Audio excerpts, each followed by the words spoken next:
Very good evening, ladies and gentlemen. Very warm welcome to another edition of our talk. Only change is today, it's such an interesting subject. We wanted you to join us for dinner tonight after the event because the subject is such, what I read it from the magazine, there's so much of plastic used in the food, and that is what is becoming very dangerous to your stomach and to your people. We thought we'll give you a food without any plastic, without anything, very hygienic food. That's the idea we saw together. But before I call upon the theme and the subject I introduce you, let me briefly tell you what's happening in MMA, because we are lined up some very good events in the month of August and September. I know we have bunched it quite a bit at the end of August. You know what happened? If you notice the original calendar, it's all done, supposed to have done in first and second week of August. Because of the long weekend, many speakers requested for a change. And you appreciate as a management professionals, you really just want to listen to the people whenever they want. And otherwise, the best of the speakers will come to you only the date, what is convenient for them, where to go. So I know we are giving a piece, when you can attend a music festival for 12 days, enjoy all the music. The person who is management, I know they love to come and attend every day, take away. You're not able to come, not to worry. It's all live recorded. Watch it from your home comfort. You're not able to watch from your home comfort, just forget it. It's all there in our YouTube channel. You can watch it whenever you feel like, actually. So that's the intention. So we get a lot of options. So I know we got some input that the events are bunched too close to each other, but we are helpless. At the end of the day, we have to go by what the speaker's convenient and the topic, and so many other things are getting involved, because to organize one speaker or one panel of thing, the amount of efforts go behind the thing, unbelievable actually. It's not only the speaker, the correlation, invitation, your communication, your SMS, your WhatsApp, your food, catering, quite a bit of effort go. And I think big round of applause to my team MMA who are doing this job phenomenally. That's the reason. Now, what's happening tomorrow? Read and Grow, discussion on the theme of the book, Good to Great. It's happening tomorrow, 23rd August. Now usually this event was supposed to happen on 18th, but the speaker said, a speaker of high repute, when you have Murugavel Janakiraman, he is the founder, CEO of Matrimony.com, and also Aravind Selvaraj, who is an ortho specialist, who is also founder and executive director of Kaveri Hospital. He'll be in conversation with Sangeeta Sankaran Shumesh. Is the book on the Good to Great. So it's a lovely conversation. So please do come tomorrow evening. It's happening here. Then on 24th, this is not to be missed even. I only request the audience today, you wish to attend, because this particular event is full house. We already got number of registrations. If you want to register by any chance, you've not done it, please do it today when you go out. Dr. Nalli Kuppusamy Chetty, who is a founder and who is the chairman of Nalli Silks, that he's going to be coming and talking to our success story. And he is 81 years old, and you must listen to his success story. I read all the books and I interact with him. Outstanding. You just listen to him and watch him. You'll get inspired. This is happening on 24th evening at 6 o'clock, 5:30 IT. Please do come and meet Mr. Nalli Kuppusamy Chetty. And we also Mr. Mahalingam, who is our vice president. He'll be leading the conversation with him. Please do come. And if you're not registered, just give your name outside. They will register it for you. Then on 26th of August, we're giving a break for you on 25th. You can enjoy the break that day. 26th of August is happening again. Fear of global recession and impact on India. Again, three outstanding speakers. Dr. Narayanan, who's a former economic advisor to the Prime Minister of India, former finance secretary, now advisor to the government of Tamil Nadu. To get a speaker of that stature takes time. And Ravichandran Purushothaman, president of Danfoss, and Raghuvi Srinivasan. Raghuvi Srinivasan is the editor of India Business Line. So they're going to have a conversation on this very, very thoughtful, very thought-provoking theme, insightful theme, fear of global recession on impact of India. So please do come on 26th. Then on the 29th, we have another interesting event, Train 19, My Train 1890. I mean, you're all seeing Vande Bharat Express. The man who founded the train, they were in news, and he's going to coming and talking to Sudhanshu Mani. I know how many of you know him. He was the former ICF general manager. He's the one who founded this train and was put on track, this train, My Train 18. He'll be coming. Sudhan Shumani will be here on the 29th of August, 29th of this month. The theme of the thing is My Train 18. Sorry, that is what is going to be then happening. Just a moment. Thank you. And along with him, we have outstanding panelists, Dr. Kamakodi. Kamakodi, you all know him. He's also a member of the managing committee. He's the director of IIT Madras. Then Muthukumar Tanu is the president and group CHRO and of Tractor and Farm TAFE. Then we also have Indra Prem Manan, chairman and managing director of Senatipati group of companies. So we have again, outstanding set of speakers going to be there. This is happening on 29th of September. Then we also have, we are celebrating the Madras Day and Murugappa Group. We are hosting the Madras Quiz by the Murugappa Group. It's happening on Sunday, the 28th of August at MMA. So this is happening from 2 p.m. to 6 p.m. Suman C. Raman will be leading. It's again webcast live for your comfort. If you are coming, it will be a feast. The best of the team from Chennai come and participate because we give some outstanding awards here. I'll take another minute. We also lined up even till September and October too. So you come, we have lined up some very good event in September, not to be missed events. The first one is being 2nd of September. We have again outstanding speaker. I'll walk miles to listen to him. That is Mr. Tulsi Raj. Mr. Tulsi Raj is the executive director and director of operations of Aravind Eye Care. They do some phenomenal work in the area of eye care. He's going to be talking to us. And to lead the conversation with him is Dr. Lakshmi Narayan, Mr. Lakshmi Narayanan, the co-founder, co-founder, emeritus chairman of Cognizant. This is happening on 2nd of July. And again, 6th, we have Maithili Ramesh, is a co-founder and CEO of Next Wealth. She's going to be talking to us on social entrepreneurship, because not only you should look at entrepreneurship and social entrepreneurship is really catching up very well. So this is the area where she's coming all the way from Bangalore to talk to us. Again, excellent event. On 9th Friday, again, not to be missed event, the 12 habits of smart skill building. We have a speaker, international speaker, Bala Shankar is going to be coming to us from Singapore. He's an adjunct professor of marketing in Singapore Management University. He's going to be there with us on the Friday, 9th of September. We got quite a number of events. Seminar on 15th, unlocking the potential of employees using technology. Again, we have got number of events already lined up in the month of September. A few I said, I think now it's indeed my proud privilege to welcome all the viewers watching this program live and all of your channels, webinar, YouTube, Facebook, Twitter, LinkedIn. As usual, if you have any question, please send it to the number what is there, flash on the screen, and the speakers will be very, very happy, delighted to receive it. And coming to today's event, a friend Mathew is a very dear friend of us. He's already spoken MMA. He's not new to MMA. And Ashoka fellow, very passionate gentleman. And I believe more than over 25 tons of plastic waste is developed every day. And imagine it adds a month, how many tons is going to be adding to your generation.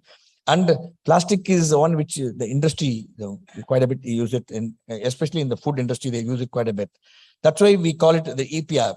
EPR is the thing which was termed in 2016, which is now become a mandatory, and more our Mathew will tell you, EPR is extended producer responsibility. So you got a lot of liability and a lot of result, a lot of emphasis on the user to follow. So our members are very, very rule abiding and very compliance bound. That's why we thought we'll do this. We'll really empower members to understand why this subject is very important, not only in the interest of the environment, but also in the interest of our fellow citizens who are living in this country. So it's very, very important. And that's where the role of the state and the role of the industry, a lot of individual, a lot of organization like ours make it very, very important. So we have some outstanding panel lined up for this evening. Ladies and gentlemen, put your hand together to welcome the outstanding panelists for this evening. Mathew Jose, CEO of Paperman Foundation, and who is going to be with us today. Mr. Tusar Ranjan, who is corporate head of EHS Dabur India Limited. And Sanjeev Goyal, general manager, being out of taste from ITC Limited, is joining us online from Delhi. May I request you both to please join Mathew and Tusar to join us on stage.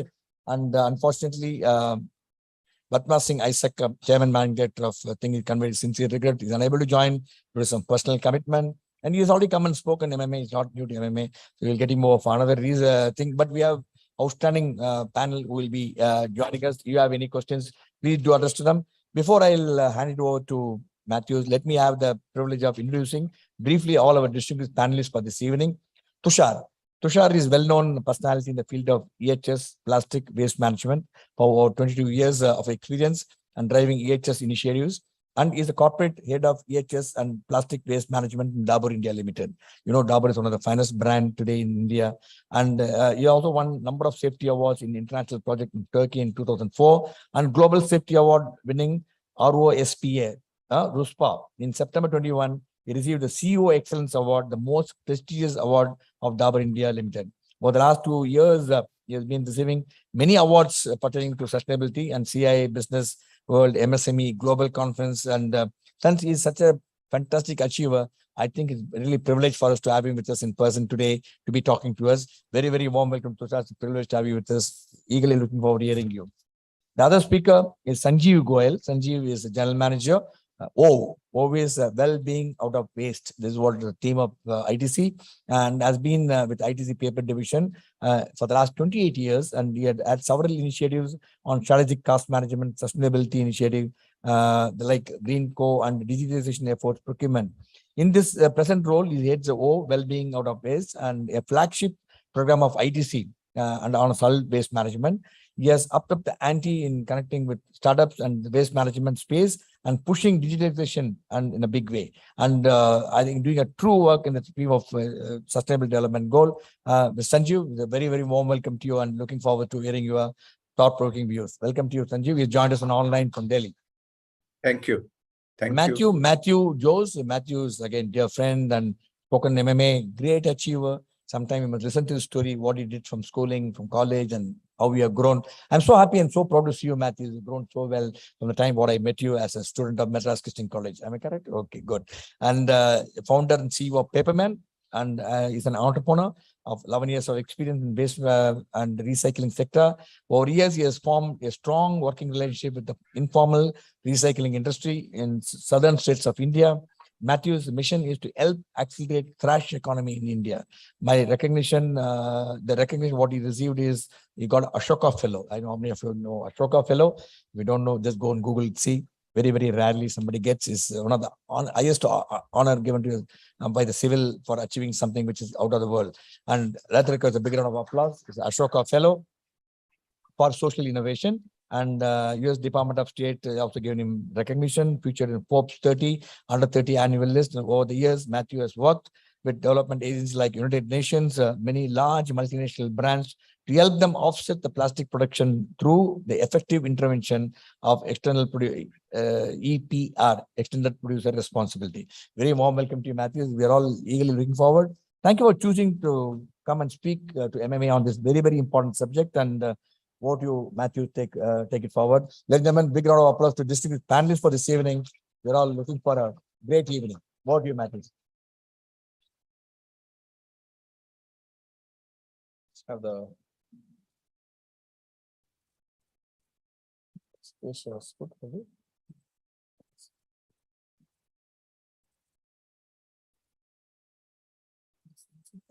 Not this one.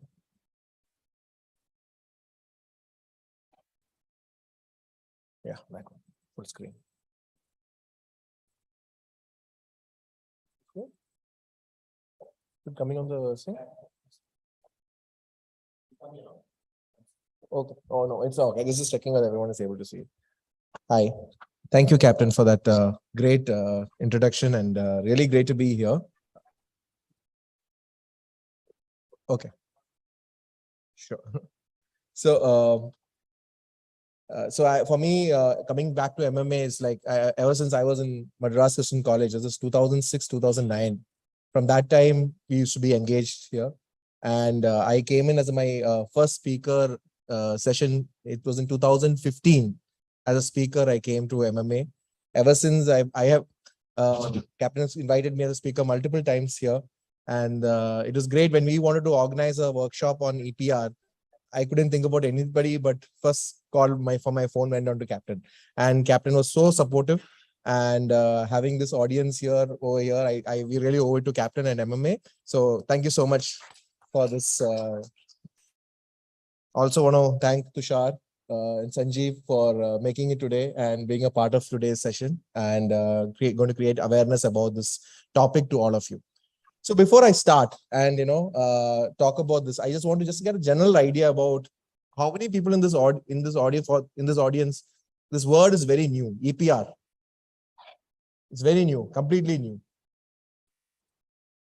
So a fair bit. So just to understand an audience this thing, so that I talk something and it should not go over your heads, right? How many of you are quite familiar about this topic? EPR. Fairly familiar, right? How many of you are in this audience who are from working with companies that is into EPR, in the EPR space or something? Few bit, okay, there as well. Great. So just to give an idea, EPR fundamentally is, I can't move the page. Sorry.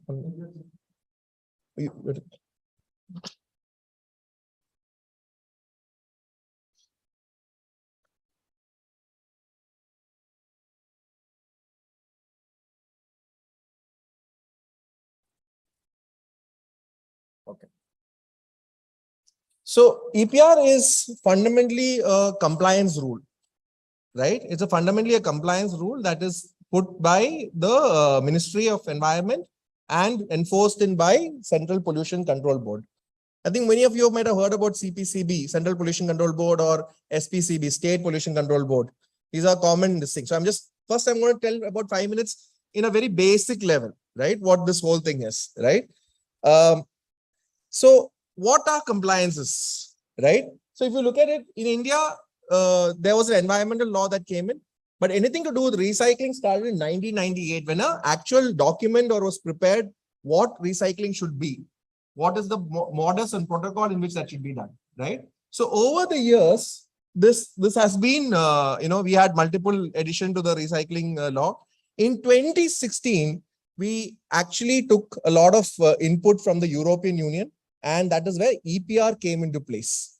That is where through the Plastic Waste Management Rules 2016, if you see on the screen, it's in that purple color in 2016. That is where the first time the word EPR came into the market, right? What fundamentally EPR says is, as a company, if you are in the production of any packaging material, you have packaging material for your product, for that particular product, which is using plastic, you have to offset that by retrieving programs. That is mean you are responsible for the plastic that you send into the market. In a very simple words, right? That was the rule that came in 2016, right? So a lot of amendments around it came. How should be this done? So, over the last 6 years now, the Central Pollution Control Board, State Pollution Control Boards across the country, various brands, a lot of early movers brands, they're all been working together in the last 6 years. Producer responsible organizations like ours, we've all been working together to frame what how this should be done. What is the idea behind this? What is the nitty-gritties of this? So on a top level, what we are talking about is a responsibility mandate that is put on to brands or producers and importers. That's how it's divided. It's called PIBO. I'll get into the next slide. But mostly around brands, producers and importers to oblige to take back the plastic that they put into the environment and into the markets. Is that very clear? Top level? Good. So I think everyone gets in a fair round. So recently, currently we are in 2022 amendment rules, which came in February. And that's the rule that we are going to go deep dive into now. That's which is currently there in the market. So it's going to be a little technical. I'll try as much to make it as conversational as possible, but the topic is kind of technical. So just wanted to, share that bit over here. So these are the key terms that will come around in this talk while it goes. Is it all visible for everyone? Yeah. So you have extended producer responsibility, which is EPR. PIBO is basically the way in which the CPCB has defined producers, importers, and brand owners, right? Now, what is a producer? Who's an importer? Who's a brand owner, right? A producer is someone, it's not somebody who makes the plastic pellets. I think a lot of you might have familiarity on how plastic products are made, right? somebody makes a virgin material, like a Reliance or companies make a virgin material. And then that virgin material is taken and then that is made into product, like packaging material producer. So producer can make like a blow molding bottle. So anything that post-consumer packaging, this has not got to do with injection molding or other this thing. It is in the packaging space. So very clearly, that's the thing.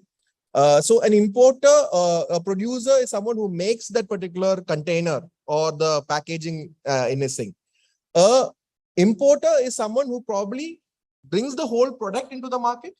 Like he basically buys from Thailand or something products and then brings it into India and sells it over here, right? Or he brings a certain part of the packaging from an outside country to India as a package form, not as a pellets, not as a virgin form, as a packaging form. They bring it into India. And a brand owner is anyone who's selling the brand or the product in the market, any brand that is using. So many times, many companies also are producers, they are importers, and they are brands, right? So this is there in many companies. So we, as a consumer, we always see it as a single company, but the companies are structured in multiple ways that way as well. So this is what it is. And what is plastic waste processors? Anybody means of a recycler and engage in the using of plastic waste for energy. Anybody who's converting to recycling or energy out of plastic waste is a plastic waste processor. These glossary is a little important to understand. That's why I put it first itself, so that it's for you as the topic goes, it's easier to understand this. Is that okay? Right? Good. So in case you don't understand anywhere, please do this. Is that okay? You understand? So no doing this. Okay, good. All clear. Great. So what do you mean by EPR compliance, right? Simple terms, it is about registering yourself with the CPCB, SPCB based on your eligibility, right? So if you are a producer with operations in more than one state, you register with CPCB. If you are a producer or if you're a brand owner or you're an importer with more than one state, you register with CPCB. If you only operate in one particular state, you register with SPCB, the State Pollution Control Board. CPCB is the Central Pollution Control Board, which is in Delhi, right? Second, you offset your plastic liability in a compliant manner.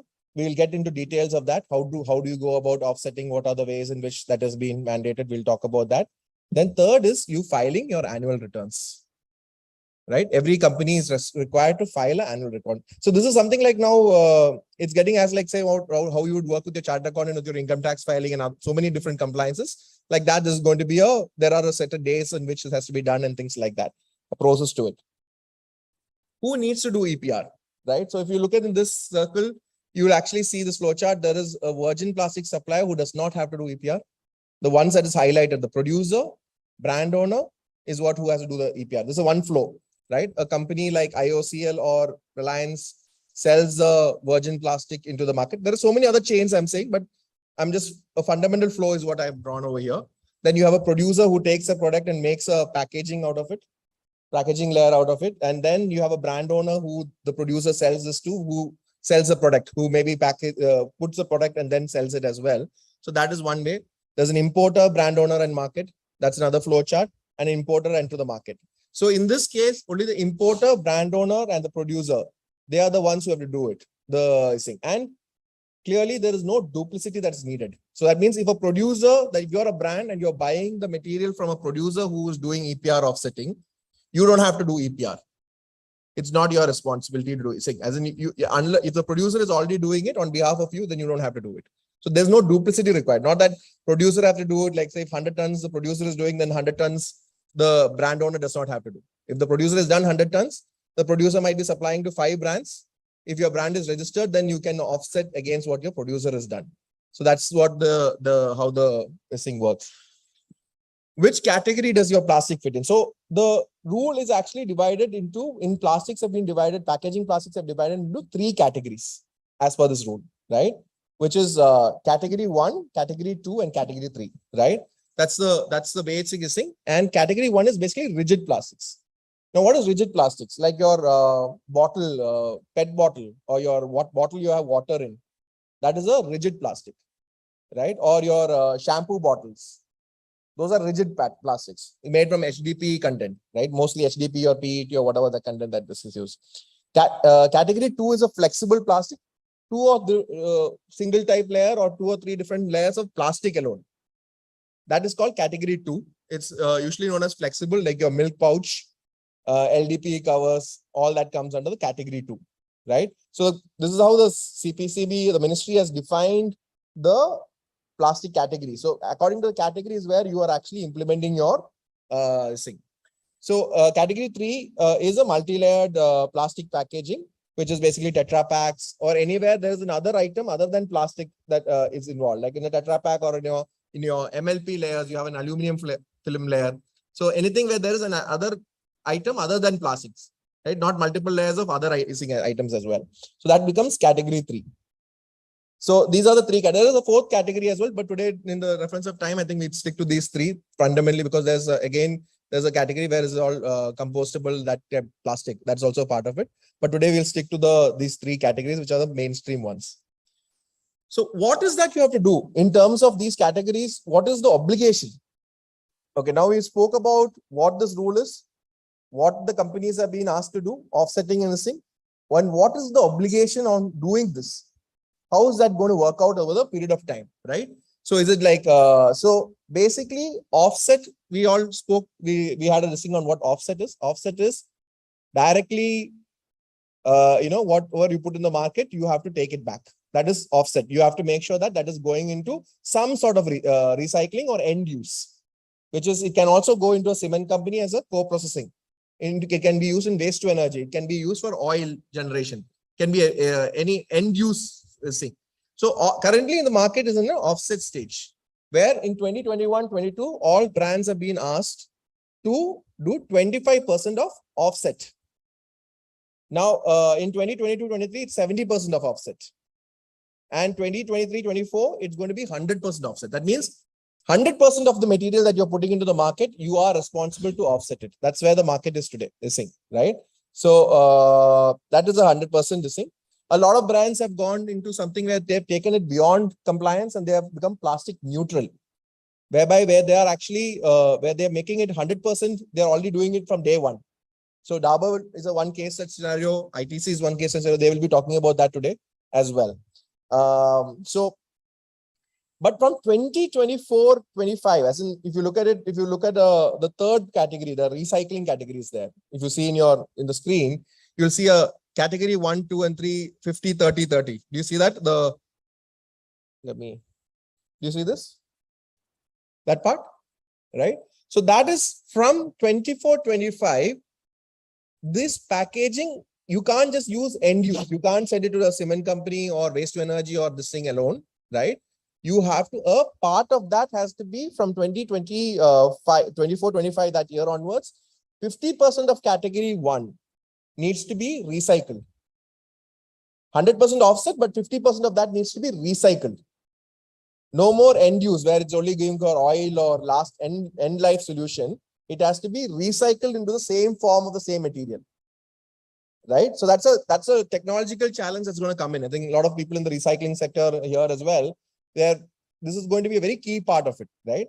30% of flexible, which is category 2, has to be recycled. And and even category 3, again 30% has to be done. So again, that from that year onwards, if you see down, all the way down till about 28-29, you have to reach to a point where you have to do 80, 60, and 60. That is 80%. So if you have to do 100% offset, of which if you are doing rigid, if your plastic is rigid plastic, you have to do 80%. You have to do recycling if you're rigid plastic. If you're having flexible plastic, you have to do 60%. And if you're doing the category 3 multi-layered plastic thing, you have to do 60% again. This is what it will be in the year 28-29. Now, again, if you look at over here, this is a little complex. This actually, the slide is about, if you look at from a mandate, this is about 4 to 5 pages. We're trying to condense it into one chart to just understand the whole concept. If you look at it in terms of 25, 26 and reuse, that is any bottle that is above 9 liters. So sorry, 0.9 liters, 1 liter and above, those bottles needs to be reused. This is again an industrial challenge. Think about all these commodities that is going into the market. The rule says that 10% of that from 2025-26 needs to be reused. So today, when in the panel discussion, we'll deep dive a little bit on that as well as a topic, because it's very, very, very tricky how to do this, because companies have set their supply chain in a certain way. Now, how can you do reuse of a bottle? Like if you buy a shampoo bottle, will you go into the shop and then ask them to refill the bottle? Right? So that is what fundamentally reuse is, where you use the packaging again and again and again. Right? So how many times you can do it? A lot of other things also have to come around it. So this is a very tricky part of it. And this again, if it is in category, is fundamentally for category 1, the rule applies. Then there's another category where use of recycled content in the packaging. One is you have to do, and you have to create an end use for your plastic. Then you have to use, make sure that in the end use, you're also making sure the product is coming back into the same type of product through recycling. You can't just change the form of the product, right? Then there's a third category where you have to reuse this thing. And finally, where it comes in again from 2025-26, you have to ensure that the the main product that you have, packaging product that you have, should have recycled content as well. So you have to use recycled pellets or virgin with combination with virgin. You have to use 30% recycled content in your rigid packaging. So this is also again very tricky, because this is a whole challenge for a lot of companies, which because again they have to set the norms over here, because the entire production and packaging side was not built this way. So these rules are going to be it's changing the industry dynamics in itself. It's fundamentally changing the industry, the way the industry functions, and there's a lot of opportunities here. So one main thing you're putting over here, there's a lot of opportunities that's going to come over here for people in different sectors, job seekers, everything. Because it's going to fundamentally change the way the industry functions in many ways. So once you meet your obligations in then for meeting your obligation, how do you do your best practice in terms of, as a company, what are the best practices in terms of managing your entire supply chain? So these are all the kind of records of activities that happen over here in the reverse logistics, because most companies are designed for what? We are designed to make a product. When you make a thing, what do you think about? Okay, I need to come up with the understanding of what the market is. I'll make a product, and then I find some distributors, or I find some online platforms or something, and then I push the product into the market. And that is where the producers, till today, the producers have been thinking like that. They've been thinking in a linear format, right? You've been thinking in a linear format. Now, with these compliance rules, it's no more of good to have. Earlier, there were companies who were showing leadership in it, and they were doing good things around it. But now it's no more about leadership or doing good. It's a compliance. It's a mandate, and that changes everything, right? It's like if you don't file your taxes, what happens? Similarly, right? We'll also talk about that a bit in the panel discussion as well. Let me not bore you all to think. It's a little, as I said, it's a little dry, but it's a little technical.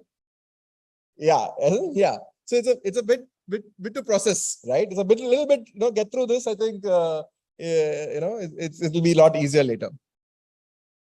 So there are so many stakeholders around this ecosystem, which is like now you have a ULB, a urban local body, right? Again, this is one thing which is this is not, because Chennai is very common for industrial plastic recycling. Industrial plastic does not even come in the, yeah.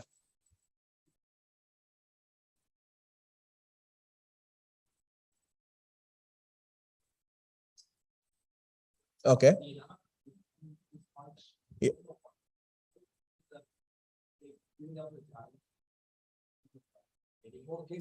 Yeah, case study. So Dabur will be sharing their case study today. Yes.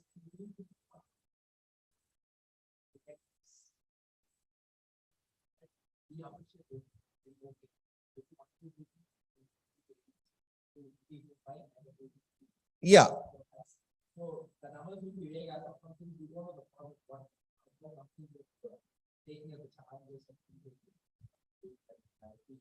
Absolutely.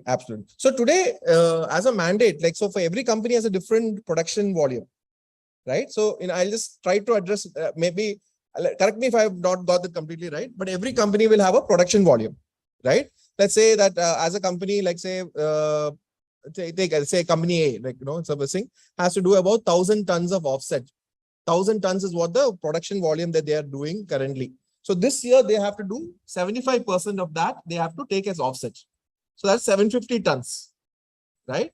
Now 750 tons, they have to offset it. They work with organizations like ours, Paperman or any other organization that is in this space. They work with us. We are in the reverse logistics space.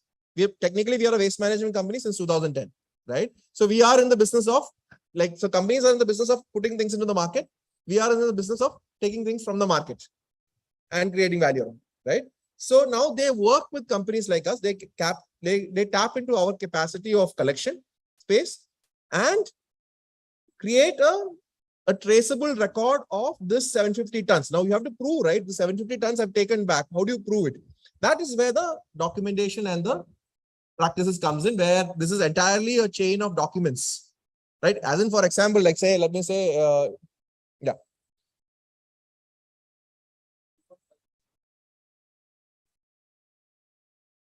yeah, that is possible. So yeah, I'll clarify. So in terms of the plastic, it is not that if you are, it's category. That's why again the category part comes in. Category 1, category 2, category 3, right? I'll go back to that slide. So this one, right?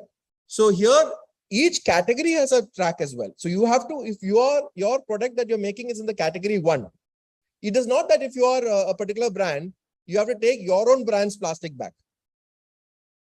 You can, if you are, it's not about your own brand. That's not possible, right? We are the like a 1.5 billion people market, right? It's just impossible to go in and collect your own bottle back, right? So let's put it this way. Coke can collect Pepsi's bottle. Pepsi can collect Coke's bottle as for a change. Yeah. So in that case scenario, it's possible. It's just that you have to particularly correct on that particular category. You don't have to collect your own particular thing. Yeah.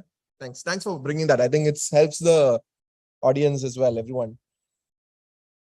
Then makes yes, absolutely. So it is So it is fundamentally that you have to collect that particular category, whichever category of production you have, multi-layered plastic or your category 2 or category 1. You have to just take it back from that particular category. So it is not that you have to take your own brands back. And this is the basically chain, like we have a PC, the transaction has to be acknowledged by the Central Pollution Control Board, State Pollution Control Board. You have to get a endorsement from the recycler, plastic waste processor, like the final who says that this is done. So there's a multiple checks and balances over here. And auditing around this is a whole industry in itself that's coming up. Auditing work around this. So I'm not just saying that there is a plastic, there are industries that's coming around auditing of this work, right? And Dabur puts us through a lot of audits as well, right? So I think it's about good practices. It's about building that. So all the main big fours are all started their auditing practice around this. It's become a key part of it, right? So this is a great thing for the community as well, when it's coming as a compliance pharmacy. Now, how do you get started? Where does this whole thing get started is where for companies, first they register on the platform. The CPCB has put an online portal where you can go in and see all the companies who have registered in there, right? You can actually get your registration done over there. And it's fundamentally the entire monitoring and process is being controlled around the CPCB site. They're trying to build that portal in a way that is being controlled. It's still a process, a development process, but as of today, all the PWPFs, which is the plastic waste processors, have to be registered in that site. All the brands, producers, importers, they all have to be registered in that site. It's a mandated thing based on your eligibility. Like I said, if you're operating in one particular state, registers to only the thing through the State Pollution Control Board. If you are doing in more than one state, you have as a producer or whatever, you can, or multiple ways, you can register through CPCB. All these explanations, a little more detailing is there, but I think for the understanding of the topic, my idea today is that so we bring an understanding of the topic. I feel this itself is a little too technical, and but yeah, let's just hope we'll sing. So and then every year you, as a brand, you file your returns through the portal as well. Now the Paperman is going. We have worked about more than 1 lakh tons of plastic. We have handled in the last 4 years through this channel. And we work with ULBs, 86 plus ULBs across South India. We work in the states of Kerala, Karnataka, Tamil Nadu, Andhra, Telangana, Andaman and Nicobar Islands. These are the areas that we are operational in. We work through direct engagements. We have about 15 plus plastic-based processing facilities that we have official tie-ups with. These are the likes of, cement companies, Ultratech, Dalmia, we have plastic recyclers, bunch of everyone that we work with. We have 50 plus clients that we work with in the space. So that's basically us. And thank you. Yeah, I'll take questions in the. Oh, finally we'll have the questions. Sanjeev, let Sanjeev have a thing, and then because then Sanjeev will do the online one. Yeah. Can I start, Mathew? Yes.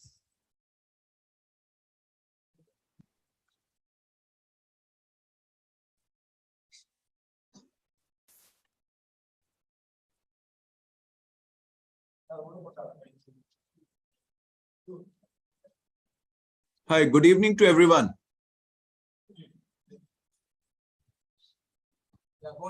Am I audible? Yeah. Someone can.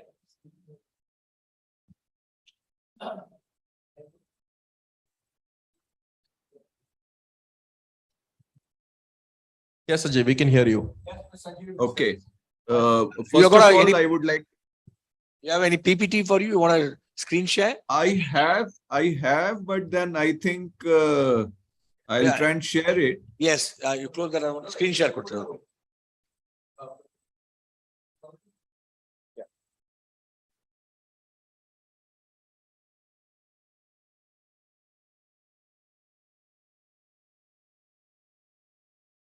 This one.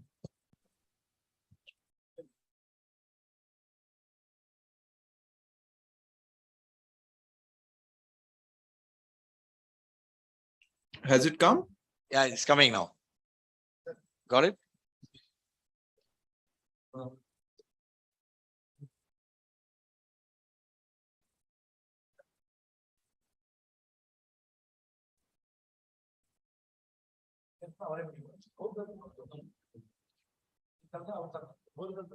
Sanjeev, we are ready to Sanjeev, go. I think you have to share from there. There's a technical challenge of sharing from here and you speaking. You show the slideshow and Okay. start. Yeah.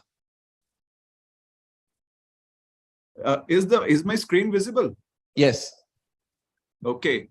Welcome everyone and a great evening to Captain R. Vijay Kumar for the nice introduction, and MMA for giving me this opportunity to speak.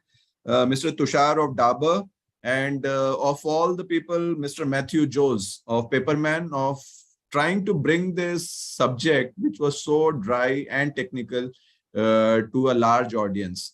So, but he did not address it. Why all this EPR has come? The extended producer responsibility came because the waste was getting accumulated. The waste was reaching, the plastic was reaching our waterways, rivers, and then it was finally reaching to the oceans. The oceans were getting polluted with plastic, and it was there are a lot of themes which are being told that by 2050 there will be more plastic in the ocean than fish. So these were all the challenges which the government was facing, the environment was facing. Every one of us is aware on the climate change which is taking place. The COVID was an example which tried to put the fear into us, like if we don't care about the environment, there can be disasters like this. So it was like an awakening. So Mathew has really put it in a very, very technical manner, like how the EPR rules, etc. came. But I am going to tell like what ITC has done well ahead of time.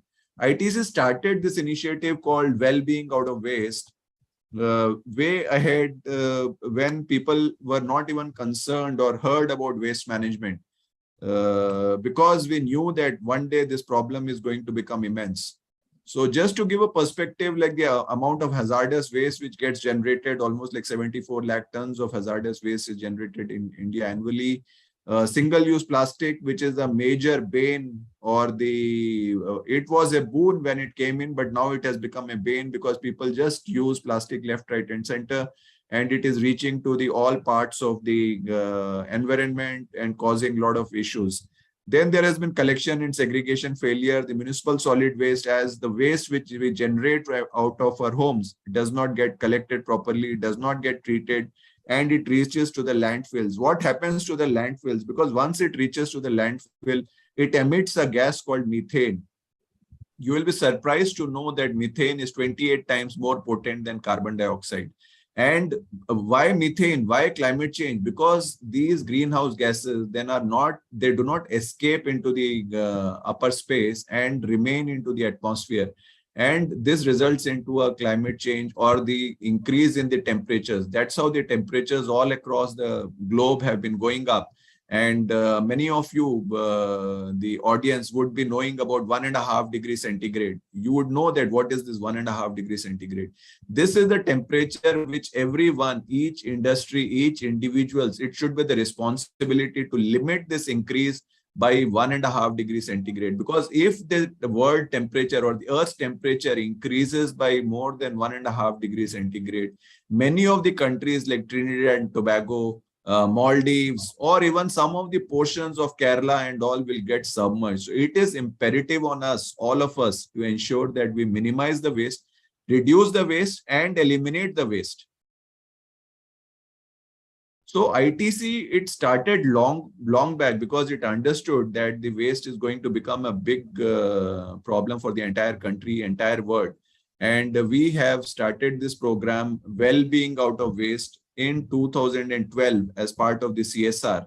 And what is the objective? The objective is to promote awareness of importance of source segregation and recycling. What the government is saying now on the EPR, extended producer responsibility, we started it long back, and to establish systems so that the waste which is getting generated by the individuals from our households gets collected and gets recycled. So how does it happen? I'll just share it in a few slides.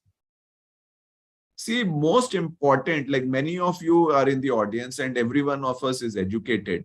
Do we segregate the waste at our homes at source? Do we segregate the dry waste and the wet waste? In case we are segregating the dry waste and wet waste, we are solving 90% of the problem. Because if the dry waste is separate, it can go to some facility where it can get converted or recycled or used. But then almost like 90% of our population does not even segregate the waste at source. I am very happy to know that Chennai is very in the front, and the segregation percentages in Chennai are far higher than in the entire country. And I would like to give kudos to the entire citizens and the people who are attending this program. So how does it all start? Because first of all, the awareness has to be created that you should segregate your waste, and then the ability has to be there. Like you should be provided the separate bins for keeping the dry waste, wet waste, and the hazardous waste. And then there has to be a participation. The people, even if you have provided the infrastructure, if you do not participate and if it doesn't become a habit, it will, after 1 or 2 days, the dustbins will not get used. So it is very much essential that from never participating in a recycling program to reach a stage where you become a regular contributor to this, and it becomes a habit for the entire society at large. So how does the ITC do it? Like Mathew was mentioning about urban local body, we take the active participation of the urban local bodies, the municipalities and the panchayats. And as I mentioned in the previous slide, we work on the behavioral change of the citizens towards source segregation of waste. And then this, if the source segregation of the waste is taking place, the wet waste can get composted. I think many of you in the audience may already be doing composting at your home or community composting. And the dry waste will get collected by the waste pickers who come to collect the waste from your house or your community or the society at large. This will improve the environment. It will reduce the cost of taking the waste to the dumping site, and it will also result in the enhanced income for the various safai or the cleaning people who come around to collect this waste.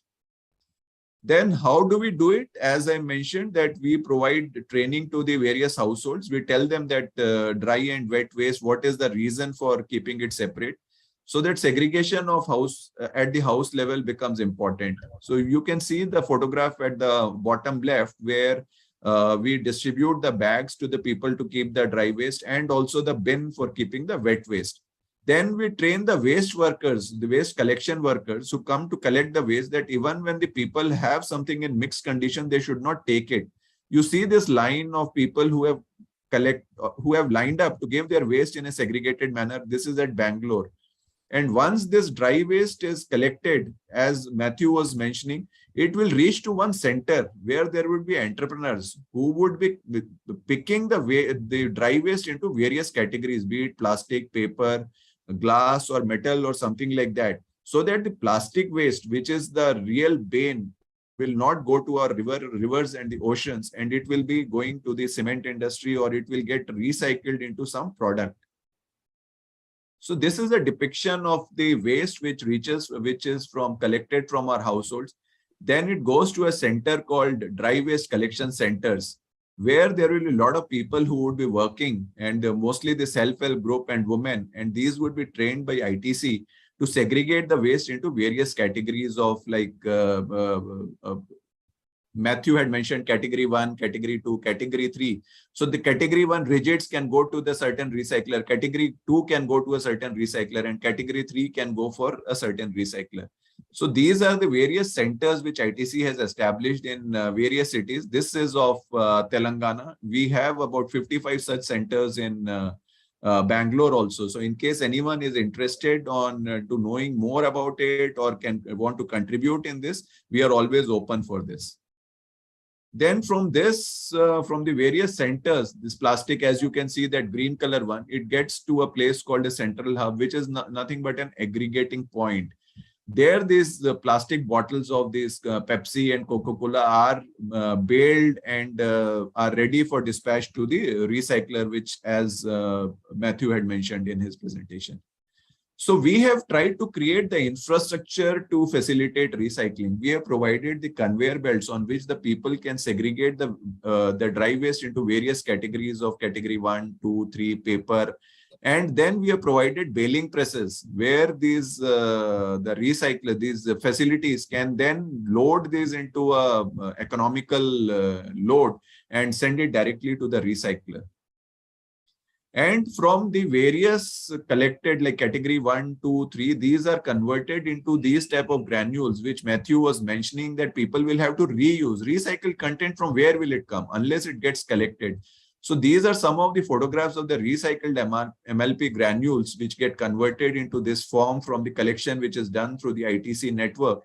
And these are some of the final products which are non-food, because these are like recycled ones. These cannot go for food application, direct food.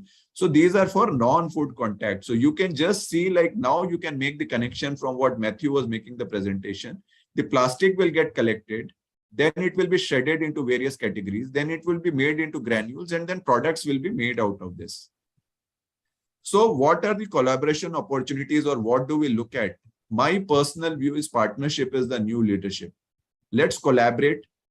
Implementation of WOW in your areas, digitization of waste management. In case anyone of you have any ideas or anything like how to take this message forward, we are always ready for this. Implementation of exchange programs in specific locations for promoting paper recycling.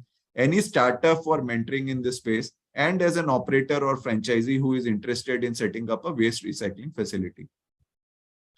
And I would like to thank you with this note. In case you want to reach me, my number is there. In case you want to contribute to the cause of recycling, please get in touch with us, and we would be really happy to advise you, guide you, or help you in this initiative.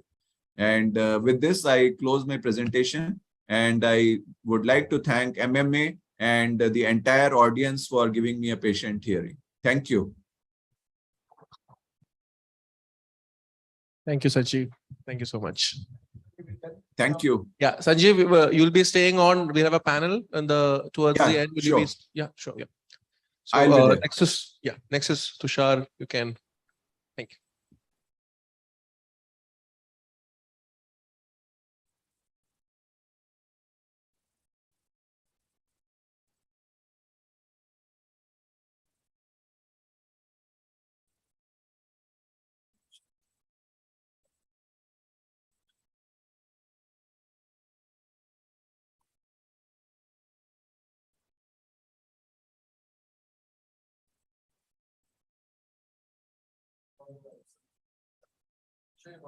Yeah. Fine.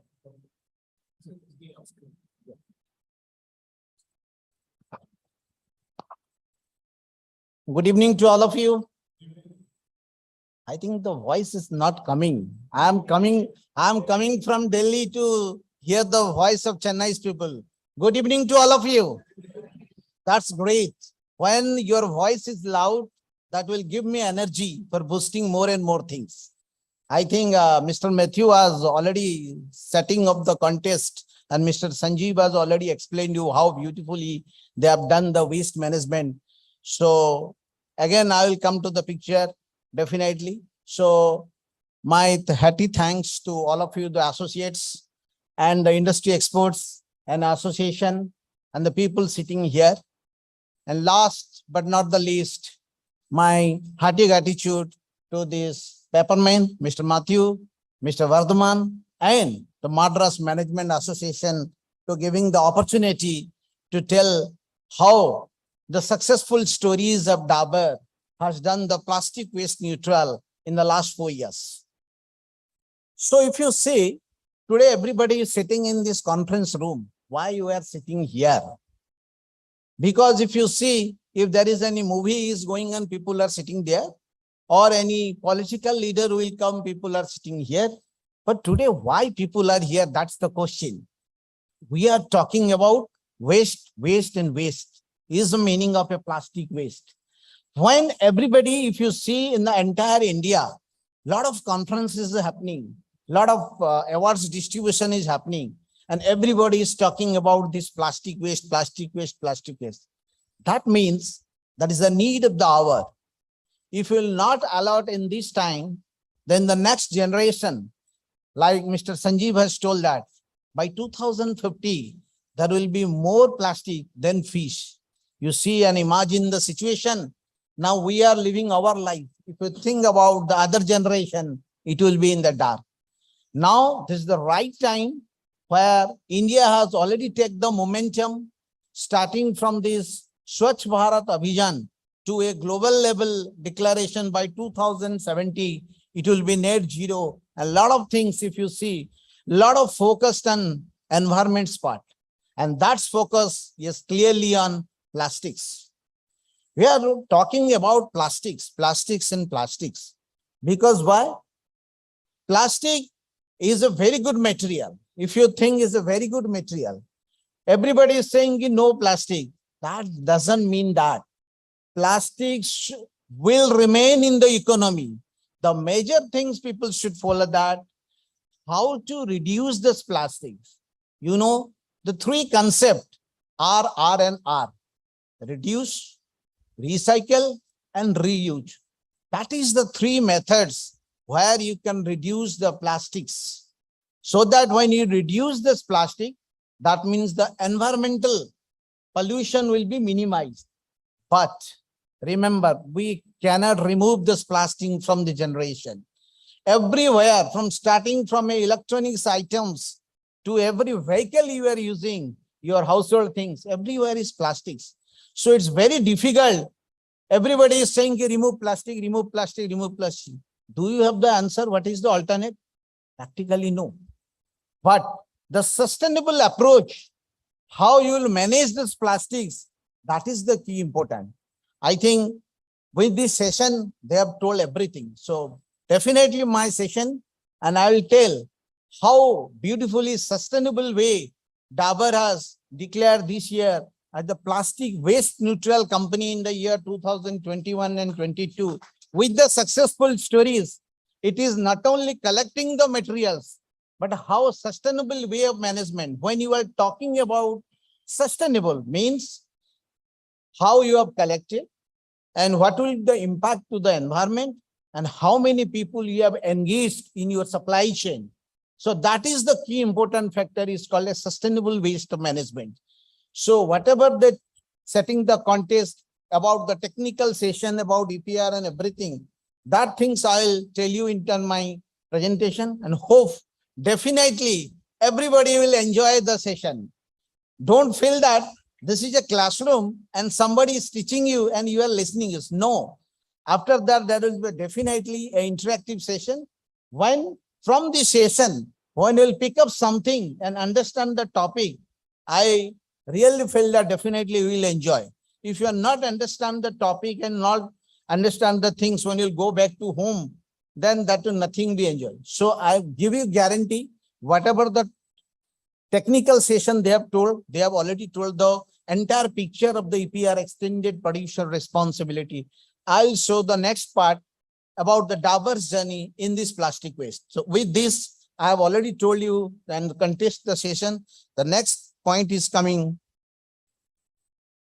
In India is a country where a lot of peoples, a lot of cultures, people are celebrating different festivals and different kinds of rituals throughout the years. But what actually happened? We celebrate and enjoy these parties. What exactly left after these parties? If you see, this is the real picture. The bottle, the plates, everything will be there. Nobody is conscious where exactly it is going, whether it is going to drains, whether it is going to rivers, whether it is going to any other place. So that's the real picture of the scenario. That's really actually happening. If you see, this is the picture scenario, and this picture I have taken in some of the states and some of the cities, and that is the real scenario. If you are not thinking today about this picture, what will happen? Those people who are living this area, and this plastic is going to the rivers, and the fish is eating this plastic, and a lot of huge of scraps is there generating methane gas, and this will impact to the water bodies in the ground. When this water, when it will affect to the water bodies, it will causes a lot of cancerogenic things.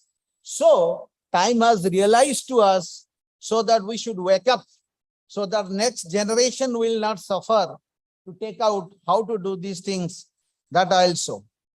So when you are talking about waste, and plastic is not a waste, from the waste, you are making the wealth. From plastics bottles, you are making this kind of material. And this successfully journey I have started from the year of 2016. From this plastic bottle, we are making t-shirts, carpets, and many of the things which you are seen in the slides. This is the picture of the left-hand side. If you see, this is the current scenario. And if you do in the sustainable way, the right picture, which is a green environment, which we are already in the progress stage and moving towards a greener environment, greener energy, and greener India, to showcase the other people that India is not only behind this globe, India has already started its journey. So current status of the plastic waste management, how difficult it is today's scenario. If you see, before 2 to 4 years back, nobody was talking about plastics. It is talking about waste. The major concerns, the collection of the plastics material from different sources, how to collect, how to segregate, and how to send it to different things. When you are, the major challenge is in India is that there is no source of collection. The source of segregation is a very, very important thing. Like in our household, when you are giving the scraps, all is mixed up, wet, dry, everything. So the vendor or the collection people who are collecting from your society, or whether it is a market area or from the institutions, they are collecting all materials.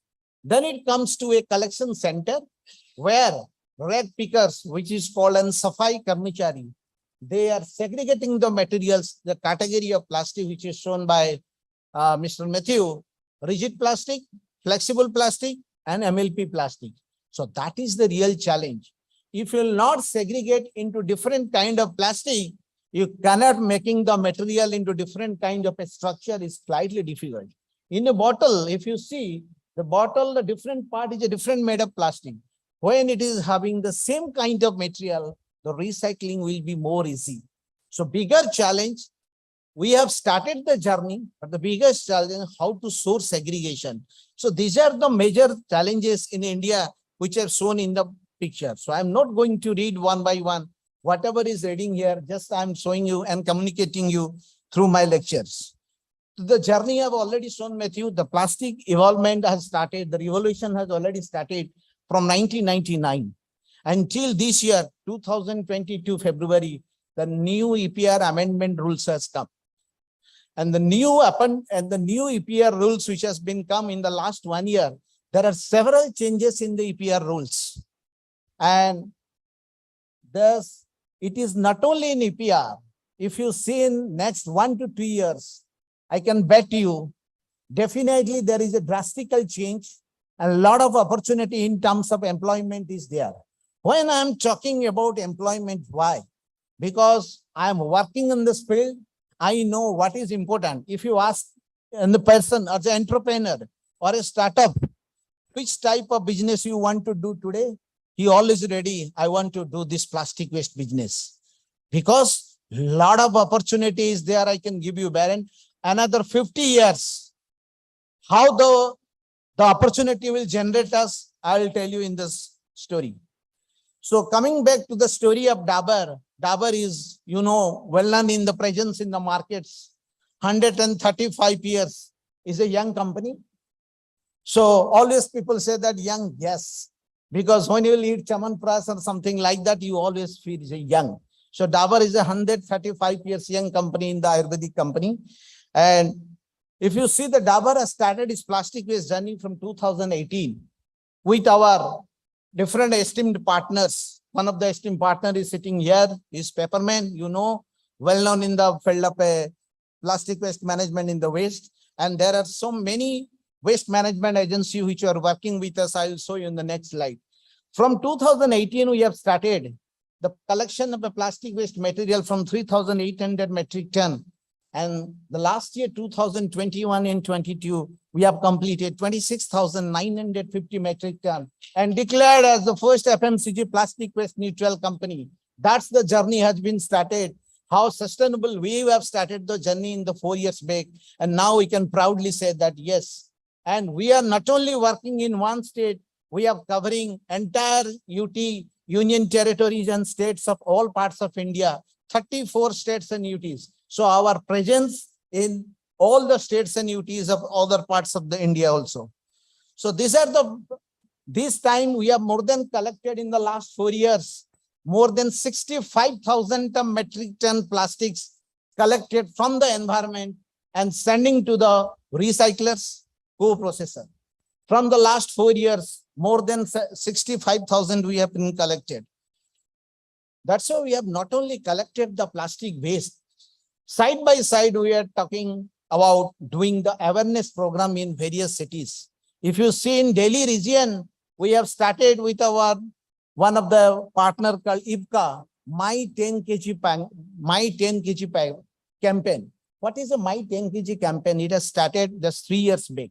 In the Delhi and NCR region, we have covered more than 250 societies where that's what I told that it is a source of segregation is important. So from this society, we are collecting, our partner with IPCA is collecting the materials, dry waste and wet waste, and vehicle will come to your society and collect the materials. Then it will go to your recycling center. In this way, in monthly basis, weekly basis, we are collecting more than 2 ton to 3 ton of plastics from the society. And that things, if we'll implement in various states, I think the awareness and the source of segregation problem will be resolved. This is one of the campaign which Dabur has started. Proudly say for the last 3-4 years, successfully are driving this campaign and tie up with North Delhi Municipal Corporation and collecting door-to-door mechanism. Similarly, we have other waste management agencies partner. They have also doing different awareness programs for Safai Karmachari, for the people, those who are working with scholar rack pickers or any of the agencies. These are some glimpses of the photographs which Dabur has done the program in the last 3 to 4 years. Health campaign, Swachh Bharat Abhiyan, these are some photographs. And this is on the Marine Drive, clean for the plastic clean in the Mumbai city. And in this year, we have driven a program in the Madhya Pradesh also, where we have invited more than 250 to 300 children on the plastic and started with and tie up with an NGOs and creating an awareness among the household. That is a very good program which is appreciated by the government bodies also. So if you see philosophy of Dabur implementation and the promise of our commitment of our top management, that we will not only do for the compliance. Everybody is doing for the compliance. That's not a big thing. Government target is 25% last year, this year 70%, and next year will be 100%. So, but a company of Dabur is not only looking at the compliance of 25%. We are last 3 years, back to back year 100%, this year 100%, and you will continue to do these 100% compliance more than the beyond the compliance level. That's the commitment of our top management, CEO Mr. Mohit Malhotra. We'll not do only collection, but definitely we'll do work for the environment. We are not only collection, how beautifully and how traceable of our mechanism, this I will show you. Started from the engagement of the agencies. From 2018, Dabur has worked with 3 waste management agencies. And today we are working with 10 waste management agencies. We are naming here, and one of the name is Paperman, who is sitting here. We are also working in South. So this is a kind of engagement with the waste management agency. 34 6 UTs, 12 WMA agency, 80 ULBs, more than. This figure is written in 3000. This is the old figure. Today we are associated with, through the WMA agency, 36,000 rag pickers is associated with our waste management agency. When you are talking about how many people who are engaged, they are getting the employments, and that engagement we have done across the cities, waste management agencies, rag pickers, ULBs, co-processors, recyclers.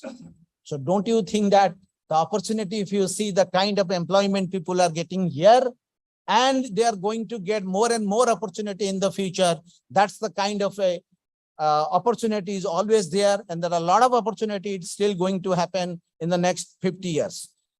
So we are not only our partners is collecting this material from the market, whether the material is properly collected or not, whether it is going to the recyclers or co-processor or not, that is a clear-cut mechanism. We have appointed as a world-class agencies called BDO.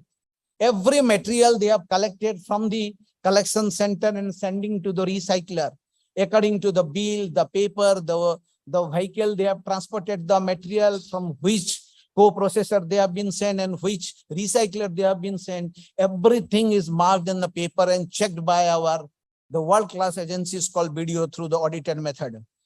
So next, our audit agency is not only checking the paper, whether they are collecting the material from the market, but also going to the site. If you see, they are visiting the site and site verification, whether the people, the rag pickers who are engaged in the session, whether they are getting proper kind of a personal protective equipment, health checkup and everything, whether they are getting the proper kind of remuneration or not, everything is checked by the agency. This is one of the part. This figure I have already showed you. And when company is working in terms of a sustainable management, how social benefits, engagement of 36,000 of rag pickers, WMA agency, so covering 150 cities, 34 states and UTs, co-processors, recyclers, this is the engagement. Talking about environment point of view, when you are sending more than 65,000 ton metric of plastic waste from the market and sending to the co-processor and recycles, that means that much of carbon footprint is reduced in the atmosphere. Unless you reduction of the carbon footprint, if you see every year you are feeling more hot and hot. Why? Because the depletion of ozone layer, the emission of more carbon dioxide gas in the atmosphere. So that is what is called, we are working in the sustainable way. When you are sending proper collection mechanism, social benefits, and the material sending to the co-processor and reducing the carbon footprint is one of the most important criteria in case of a sustainable waste management. These are some challenges in EPR. I think they have already covered. I don't want to discuss because this is the challenge. If you see, there are future roadmap, which is the future roadmap, convert the challenges to opportunity. In the starting of my session, I told that there is a lot of opportunity. What the opportunity? Because challenges is there. When challenges is there, opportunity is there. And the collection of a material from the source segregation, so that the plastic recycling will be better. So a lot of job opportunity will create in recycle sector and more investment will come to India. Today, I am discussing with more of the foreign investors in India because they have to put their technology here. They have to put your infrastructure here. And definitely there will be a boom in the markets because That is the criteria of the government, how the plastic will be, virgin plastic will be reduced. Virgin plastic means the original plastics. If it will reduce, the method they have to adopt. They have solved the reuse, recycle and recycle plastic content. That's a huge chapter topic. If I'll elaborate the topic, I think you'll take another 24 hours to understand. So, but I know that's a lot of opportunities there, no doubt about it. And this is the target which I've already shown us. Coming to a new thing, sustainable packaging. When you are talking about 3R approach in anything, you have to first reduce, then you have to reuse, then you have to recycle. So Dabur is not only collection of the material and sending to the recycler with the waste management agency, but also they are making a sustainable packaging from the waste. They are making the material in the different category, like their reduction of plastic, Hajmola sachet and your Vatika shampoo. They have reduction of 300 to 400 tons of plastics from that material. Because 3R approach you have to adopt any times. It is collection material is one part, and sending and reduction of the material is another part. Our first responsible step towards environment sustainability. You see Hajmola Anardana, we have already launched in the market. In this jar, 70% virgin plastic is used and 30% recycled plastic is used. That means plastic has been made from the plastic. So that's the requirement of the government in the year of 2025 to 36. So 30% recycled plastic and 70% is your virgin plastic is used in the Hajmola Nardana. If you see the condition of India, today I'm traveling all parts of India. If I'm going to any of the railway station, any of the markets, the condition which has before 5 years before or 6 years before, today the scenario has been changed. Today I'm after 5 years and 6 years, I am here at Chennai. But I can see the situation in 2016. So I am on the morning, I have told to Vardhaman that the situation has been changed in Chennai.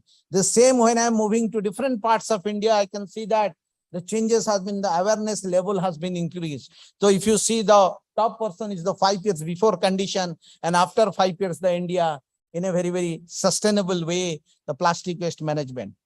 So Dabur is not only collecting an emphasis on your compliance, but also sustainable packaging. But the way we have done it for this year, if you see, there are some snapshot. We got many awards from many of the prestigious organizations.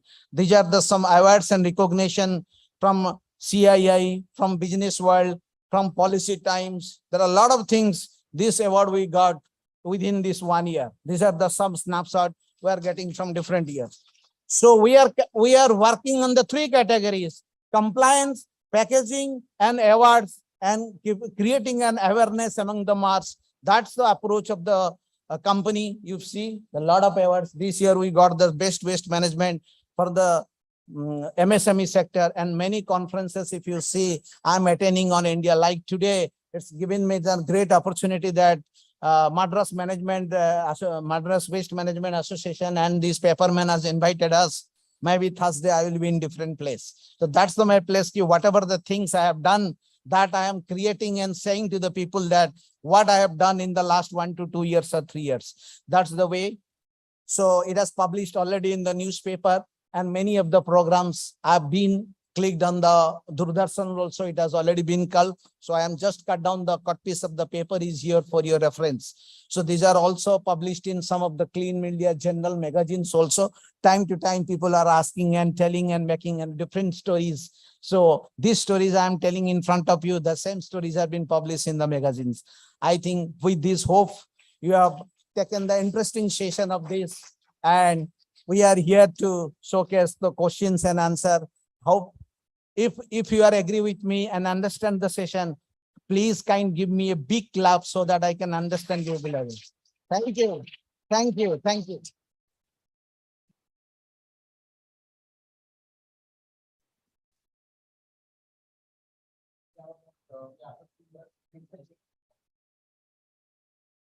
Sanjeev, you're able to hear? Yeah, I am able to.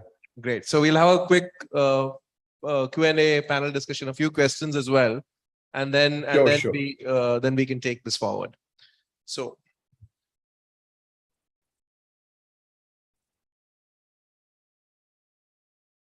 We will come to questions. I'll just shoot in a few questions to both of them, and then we can take it from there. So now I think I'll first open it to Tushar, and then I'll take it to Sanjeev. Tushar, so the current rules, the new rules that's come in, there is no mandate that the plastic has to be particularly done from across the country. You can also do it from a particular state and clear off your thing. Your liability to plastic thing. But we've seen more and more that brands like yourself have been very keen that it has to be a spread strategy, not do it in one particular state and get the job done. This thing. So, what do you see about this as it goes forward? Thank you, Matthew. This is a very good questions. During my presentation, I told one thing. Dabur doesn't believe in terms of a compliance. Every time we are doing the beyond the compliance. He rightly says, today the rule is saying that I can work in one state. You need not to work in 34 states. But we think as a company, the moral of because our product is sold across the India. So why should I work for only one state? I'll work for the entire pan India.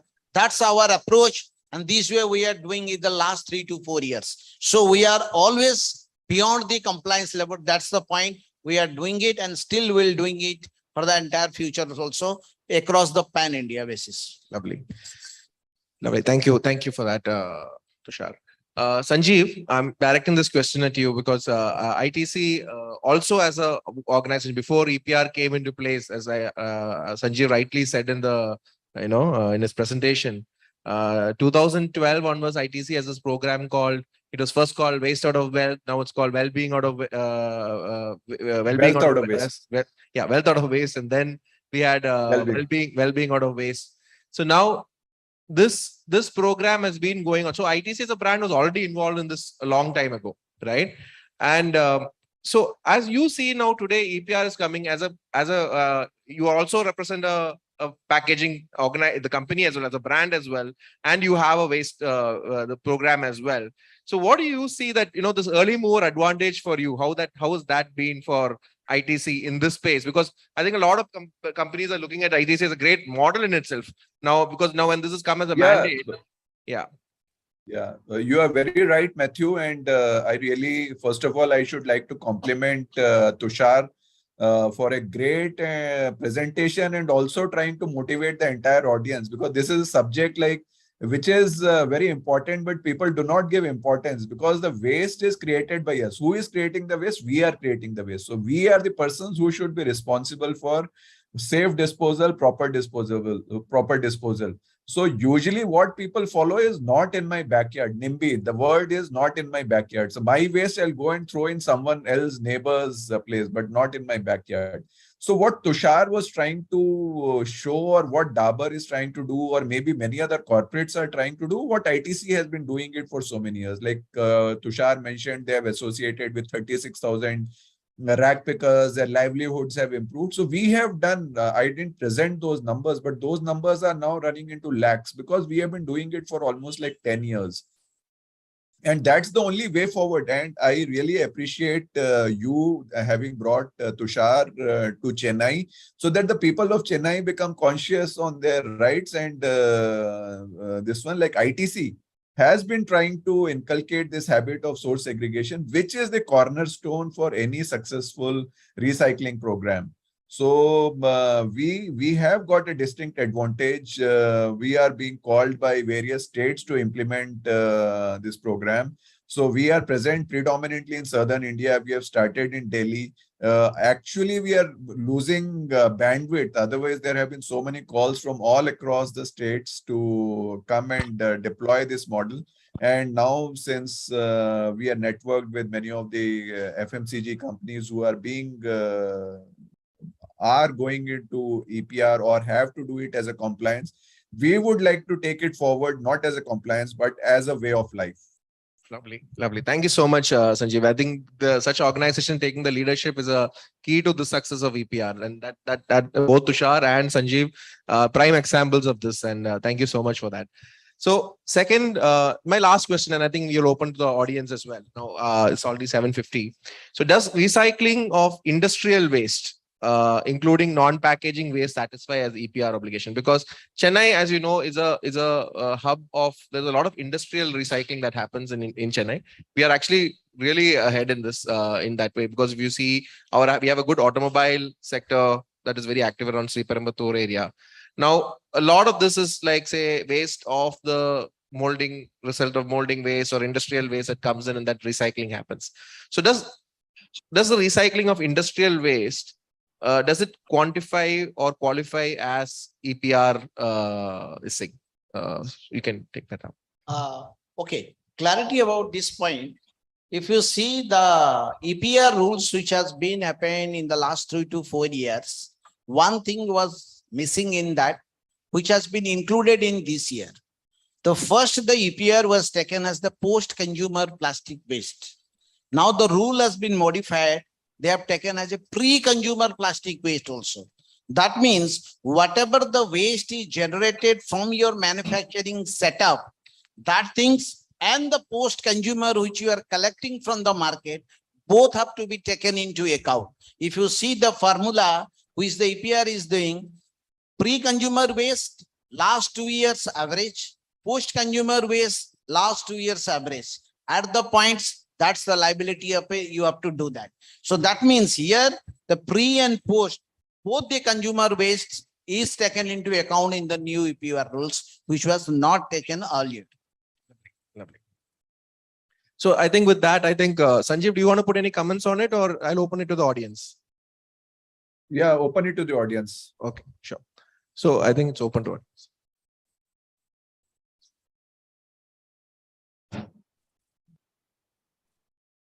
Hello, Mr. Tusar has mentioned that Dabur is catering to all states, all 34 states, and I can see from this, the recycling plant, is the major investment, And I was talking this Paperman, a small plant you have in Goyal, So, but Dabur, what is the spread with recycling plant? As I see, I may be wrong also, but it is like a very big plant, like a steel plant.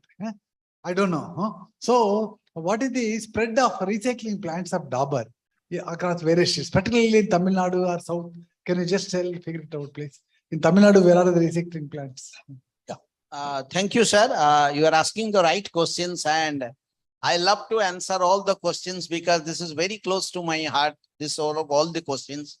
About the recycling plant, I think many conferences, people are asking about what Dabur is doing in the recycling plant. Why basically we have to understand that why can't we directly act as a recycler? Why we have to take the waste management agency like Paperman? That is the logic behind it.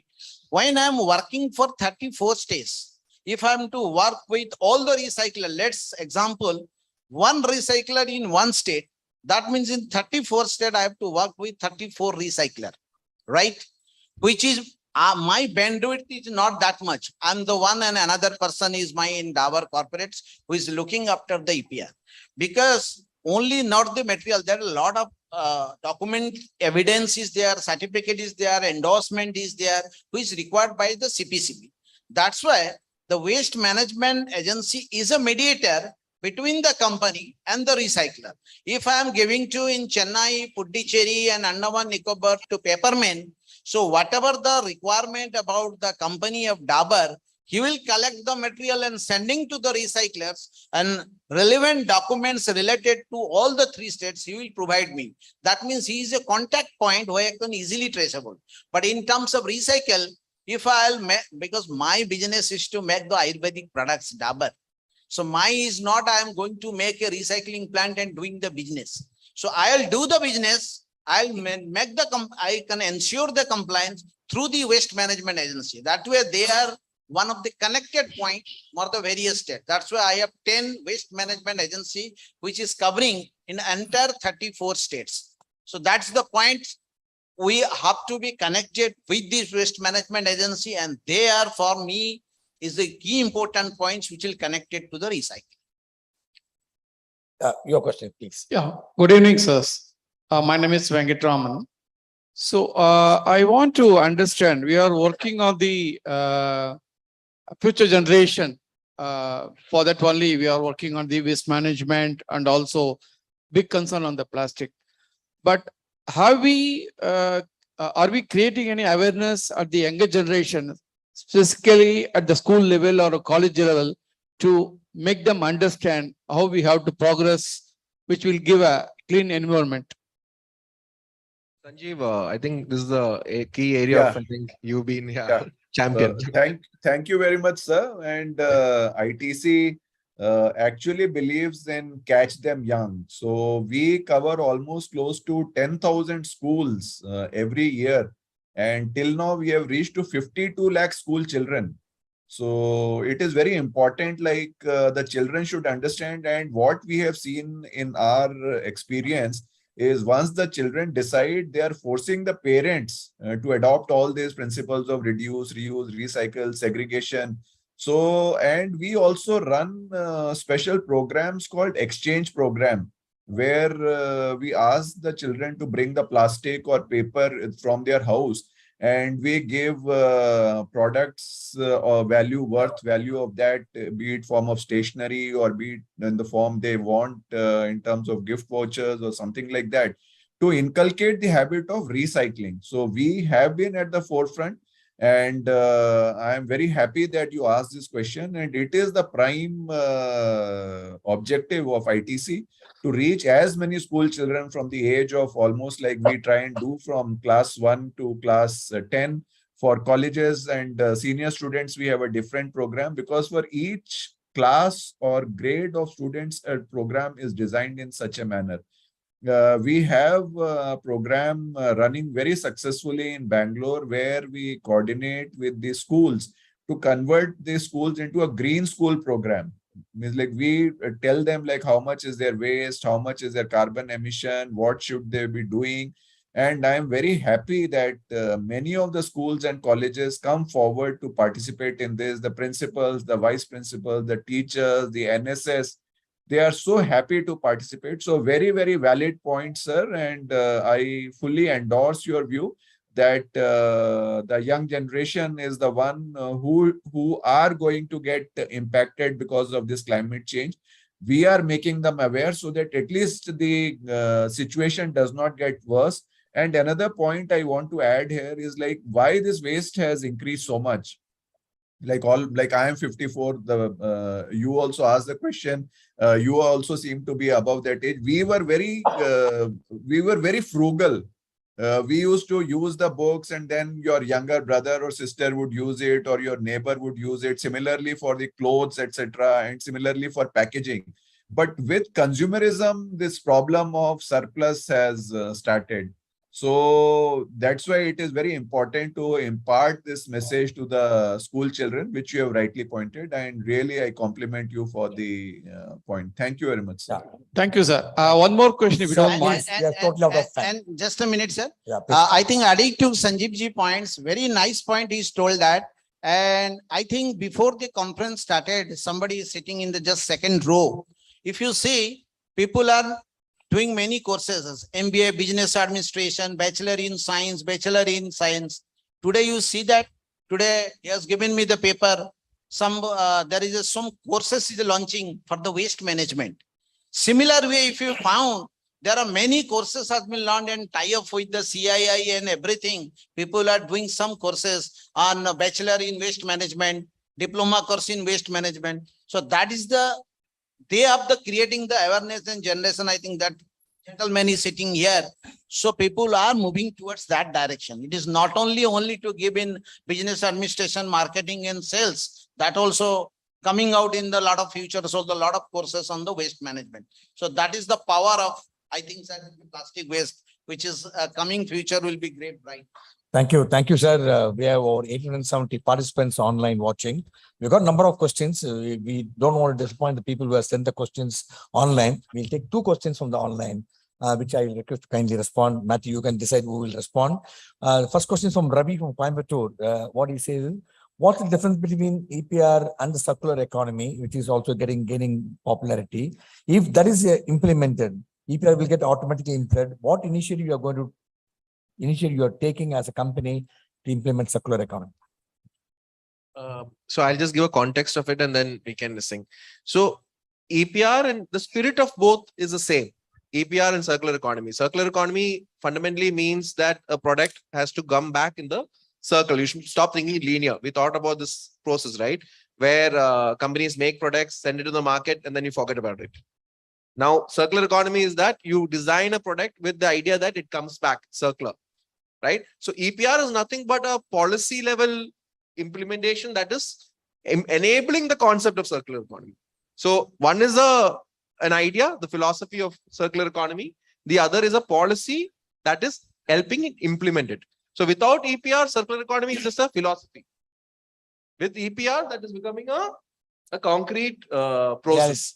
So Got if, yeah, anything to be added onto it? Sure, you can add it. Just adding to Matthew's point, he's right.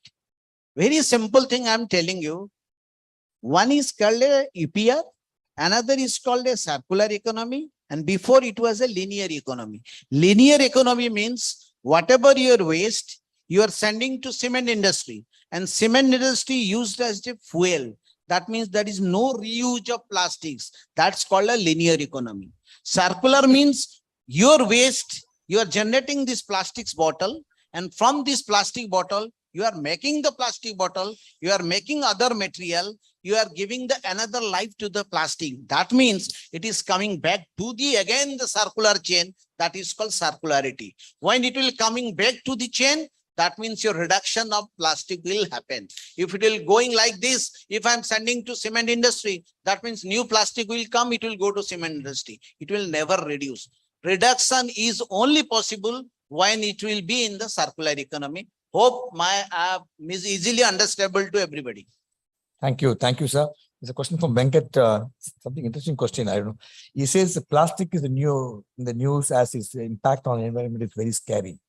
What about the footwear? More than 100 million people use footwear and throw it all over. It's also equally impacting the environment equally. And what's as a paperman that you are taking initiative to make sure that footwear also recycled and reused? Is it true? It's a really great impact. Yeah, footwear is it's again footwear is multiple. I think because you addressed as paperman, I'll just take this as saying. So his thing is footwear is a very complicated material because of multiple types of footwear. You have rubber based, you have polyurethane. There are different types of footwear that comes in this thing. So there are products around it. But like you said, no, like you know what Tusar is doing, what Sanjeev is doing through WOW, and what we do. There's just thousands and thousands of organizations that do so many things. There's an organization called Green Souls that's doing something very, very focused on the shoe side, footwear side as such. So it is that you can't do like, because everything you take is a whole economy in itself. Now this bottle recycling alone. Think about all the items you use. This bottle recycling alone is a huge industry. I'm talking about Tusar in his presentation and touched upon it. It goes into textiles, polyester. There's so much around it. So yeah, it's about multiple. It's a huge economy in itself. So I think thank you, sir. Before I let you go, one last question is again from Ram Kumar from Chennai. Obligation for next 5 years has been very, very explained by you, sir. And you also mentioned about offset. How honest we are ourselves in putting the numbers of offset? I think the sign of honesty was what ITC and Tusar presented today. They openly put their books out there to you. Yeah, we are right? video recording and showing. Yes, you're recording, and they've openly put how transparently they've shared their details and the traceability that they're using, the auditors that they're bringing into it. Yes, there will always be a challenge. Now I think it can connect to another question is that if EPR is not implemented, what is the challenge? A lot of companies are now coming in. Like not everybody will show leadership like what ITC or Dabur is doing. So if it is not done, Tusar, you could probably touch base on this. What is the action or something which is coming in? Because as I said, it's no more about doing good, right? It's also become a compliance rule as such. So yeah. Now, if you see, because my starting of the presentation, I told that more than 100 people are sitting here, spending 2 to 3 hours. for topic of what? Waste management. Have you ever seen last 2 years back if anybody, any conferences, organization, waste management? No. Why? That means people know what is the importance of this part. Second point, he is learning, he is designing some course on waste management. Have you ever seen 2 years back any course on waste management, plastic waste? No, he is designing the course. Now, in North, I have seen the house tiles. They are making the tiles. It is made of plastic. Can you imagine? The doors are made of plastic. Because if you see the doors, that's made of wood.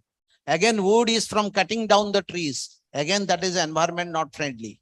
That's why the plastic doors are making from this. That means India is in very, very progressive stage. A lot of awareness has already come. If you see the lot of parks, benches, chairs is made from the plastic. Why it is made from plastics? Again, that is from a circular economy point of view. So I needless to say that a lot of awareness has come. If I am visiting the society and many of the states, a lot of children's, I think Sanjeev ji already told that they are covering so many people on the school children programs also. Hope very soon, you don't know, might be a course curriculum and next generation, aane wala din mein school mein, definitely there is a course curriculum. There is no doubt about it. So in that point, there is a lot of, I think awareness level has been increased, which has not happened in 2 to 3 years back. Thank you.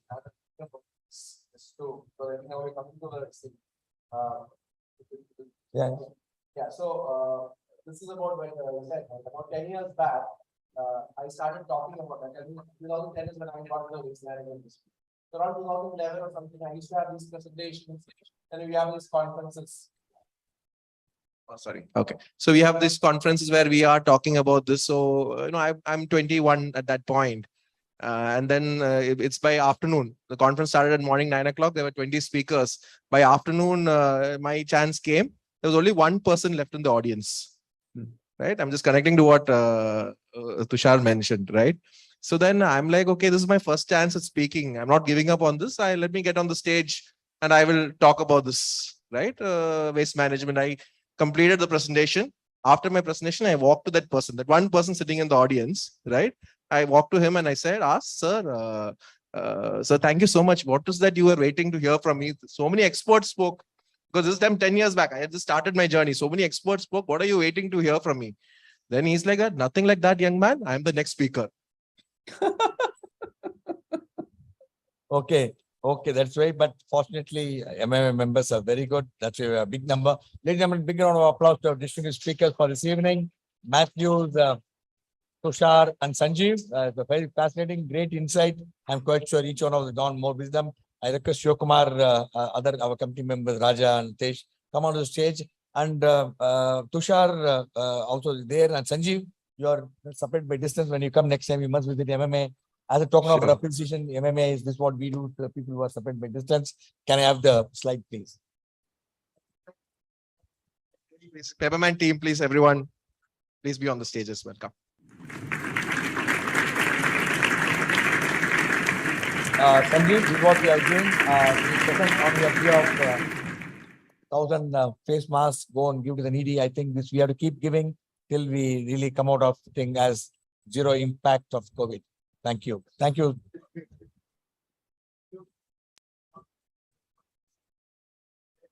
Start with paper. You used to pick up paper from each of the house and sell it, make money out of it.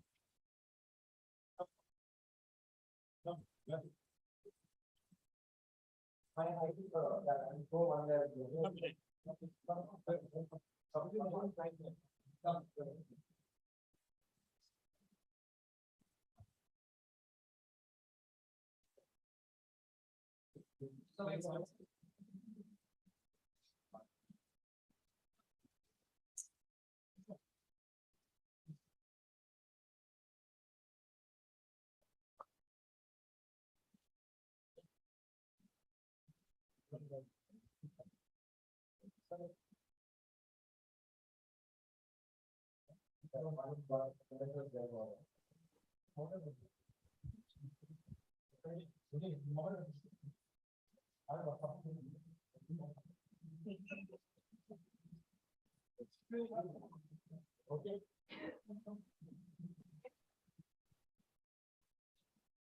Thank